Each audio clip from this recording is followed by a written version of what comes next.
Succeeding in life is not usual. It's unusual. You need to develop some unusual habits to earn the outstanding rewards.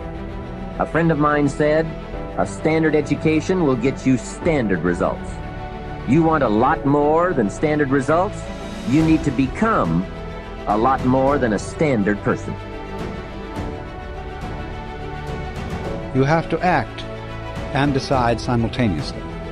So what does that do? You see, that puts up a very curious problem, which in its own turn becomes a bind. This is true likewise of any sort of shooting, pistol shooting as well. That if you aim, if you decide and then fire, you're apt to do things like pulling the trigger instead of squeezing. All kinds of wrong things are done. And you're always a moment too late if you decide first. To try and act quickly enough so that you overtake the preliminary decision. To try not to decide first. And that is an impossible problem. We intend to when the idea strikes us. We intend to when the emotion is high. But now if you don't translate that into action fairly soon, now the intent starts to diminish. And a month from now it's cold. A year from now, it can't be found. So act. Set up a discipline when the emotions are high and the idea is strong and clear and powerful. That's the time to set up the discipline. Somebody talks about good health and you're stirred. Right. You need to get a book on nutrition. Get the book before the idea passes and before the emotion gets cold. Go for the book. Start the library. Start the book. And you know you ought to do this. You really want to do this, but you don't know why you haven't done it. Now, first of all, we know that this is not easy, because in order to begin to reinvent your life, you've got to make a conscious, deliberate, determined effort. I think that among the things that prevent us from acting is the fear of failure. And if you've already failed, you don't want to fail again. The pain of that, the disappointment. The fear of loss is another thing. Because many times when we do those things that we know we need to do, we feel that we might lose somebody that we love very much and care about. We don't want to hurt anybody. Many of us don't act because we want other people's approval. We want everybody to like us and to accept us.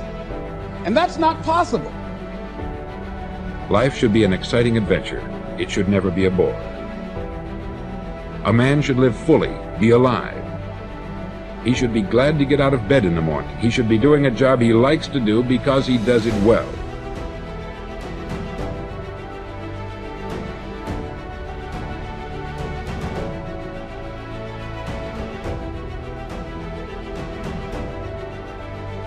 The fifth law of happiness is the law of expression, which states that whatever is expressed is impressed, and whatever is impressed is expressed. Whatever you say, either to yourself or out loud, is impressed into your subconscious mind. And whatever is impressed into your subconscious mind will ultimately be expressed in your thoughts, your feelings, your conversation, and your actions.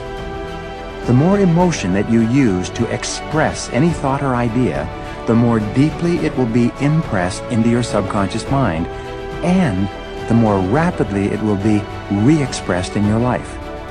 Whatever you say with conviction triggers thoughts, ideas, and actions consistent with those words, so be sure to pick your words carefully. When you think of a challenge or a goal, and you repeat to yourself the words, "I can do it, I can do it, I can do it," you trigger all kinds of feelings and actions that propel you forward toward doing the things that will enable you to achieve the goal.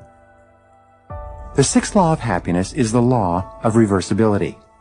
It states that just as your feelings determine your actions also determine your feelings.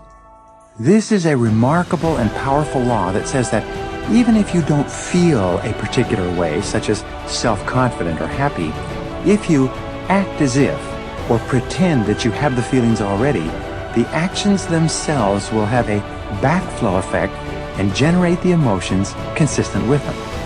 When you act in a certain way, the actions themselves trigger thoughts, images, feelings, and attitudes that are consistent with those actions.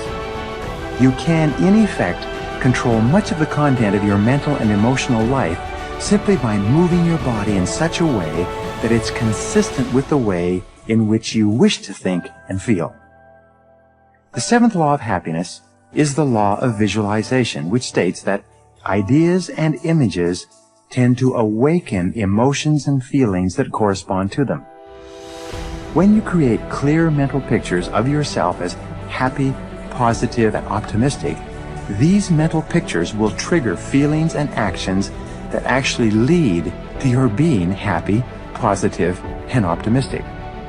One of the most helpful exercises that you can engage in is to think of a time in your life when you've been extremely happy and to replay that experience on the screen of your mind as though you were running a movie projector.